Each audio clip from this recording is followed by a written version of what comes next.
they told us the recovery had begun, that Britain had turned a corner, that the chaos of inflation and the cost of living nightmare was behind us. But the truth, the one they never wanted you to hear, is that the collapse didn't start today. It started months ago, quietly, invisibly, while ministers smiled for cameras and bankers toasted record bonuses. You can feel it now, can't you? The unease, the tension that lives between paydays, the fear when another brown envelope hits the floor. Mortgages are doubling, rents are spiralling, and families who once thought they were safe are now staring down the same cliff edge they were promised no one would ever reach again. It's not just an economic story, it's human. It's the mother standing in a supermarket, counting coins to decide between milk or heating. It's the father staring at a mortgage letter, wondering how a lifetime of work could vanish in 12 months. It's the young couple who thought owning a home meant stability until their fixed rate ended and the interest swallowed half their income. This is the new Britain, a country built on borrowed time, propped up by promises that no longer hold weight. The Bank of England whispers about stability, while behind closed doors, lenders prepare for a tidal wave of defaults, because when the rates rise, the illusion of prosperity falls apart. And this time, there's nowhere left to hide. Politicians blame the markets blame the government blames global events. But anyone paying attention can see the truth. This collapse is homegrown. It's the product of a decade of denial. A culture that worshipped debt and punished saving. They said the economy was growing. They meant the bubble was. The signs were everywhere. Mortgage approvals dropping month after month. Construction halting in cities once booming with cranes. High streets fading like old photographs. But every broadcast began with the same phrase. Britain's economy shows resilience. Resilience, they said, as if survival on credit was something to celebrate. Behind those polished headlines, another story brewed. Banks tightening lending, small businesses cutting staff, families raiding savings just to stay afloat. And when savings run dry, what's left? Nothing but the quiet humiliation of asking for help in a country that's forgotten how to give it. In London, the glass towers still shine, but even there the cracks are visible. Estate agents whisper that the market has frozen. Flats that sold in days now linger for months. The investors are leaving, the buyers are gone, and for the first time in decades, the property ladder is sinking beneath the weight of its own lies. The government insists the fundamentals are strong. That phrase again. Strong fundamentals. But fundamentals don't feed children or heat homes. Fundamentals don't stop repossessions.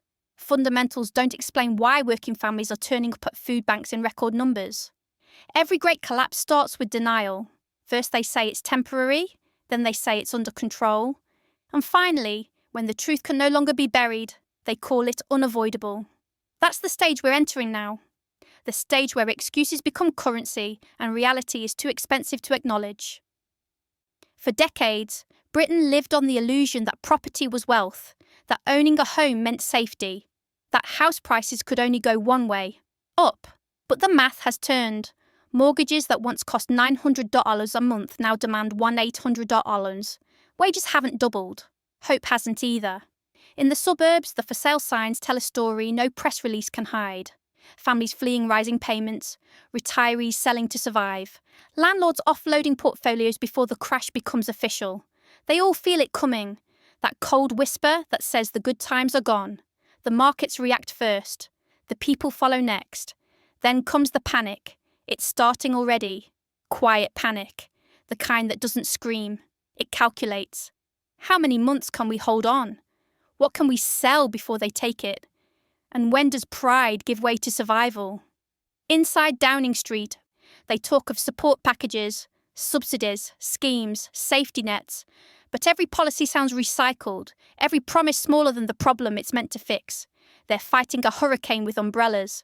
Meanwhile, the press turns the collapse into spectacle. Headlines flash, mortgage meltdown, homeowner crisis, Britain on the brink. They sell fear, but never solutions. Because fear keeps people watching. Fear keeps the clicks coming. Fear distracts from the question that matters most. Who built this house of cards? Look closer, and you'll see the fingerprints. Years of cheap credit, governments terrified of falling property values, banks encouraged to lend beyond reason, and a public convinced that debt was destiny. Now the reckoning begins.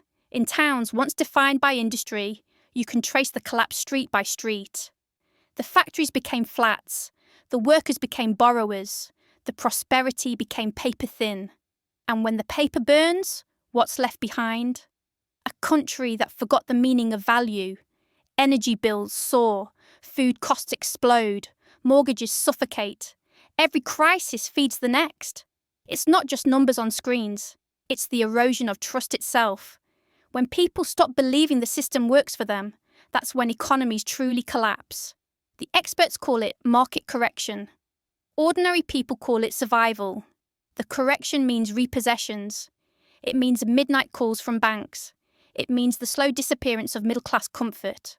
The quiet fall of those who thought they were safe. For the politicians, it's another debate. For the people, it's dinner or heat. For millions, it's the final reminder that the distance between stability and disaster in modern Britain is just one interest rate hike. And yet, amid the wreckage, they still talk of confidence. Consumer confidence. Market confidence. But how do you measure confidence in a system that no longer listens? Somewhere in a small office, a government advisor drafts the next speech. They'll talk of resilience again, of British grit, of how together we'll get through this. But behind the teleprompter, they know the truth.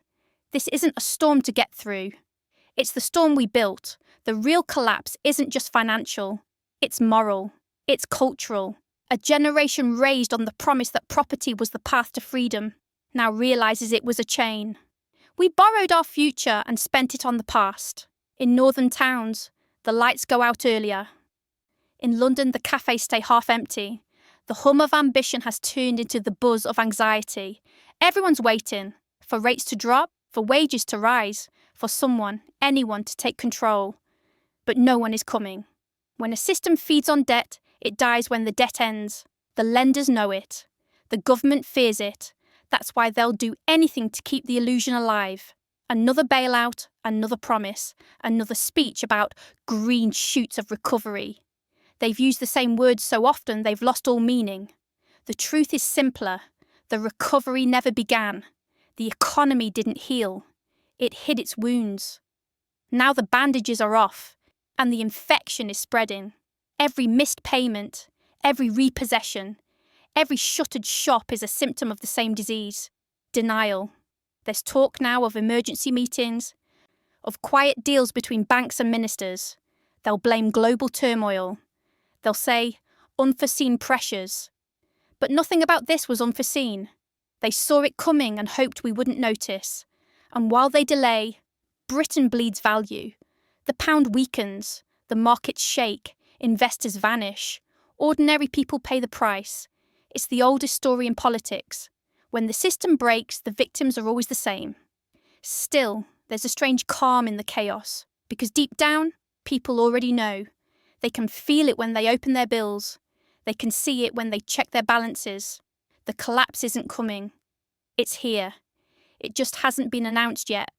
And when it finally is, they'll package it as inevitability. A challenging time. A temporary dip. The Prime Minister will look into the camera, offer sympathy, and move on. But for millions, there is no moving on. There's only surviving. The British dream, the quiet house, the small garden, the sense of security, is slipping away. Not because of a war or a virus, but because of choices made in boardrooms and backrooms over years. Choices that favoured the few and burdened the many. And yet, in the middle of all this, there's still a flicker of defiance, because the British public, for all its exhaustion, has a long memory.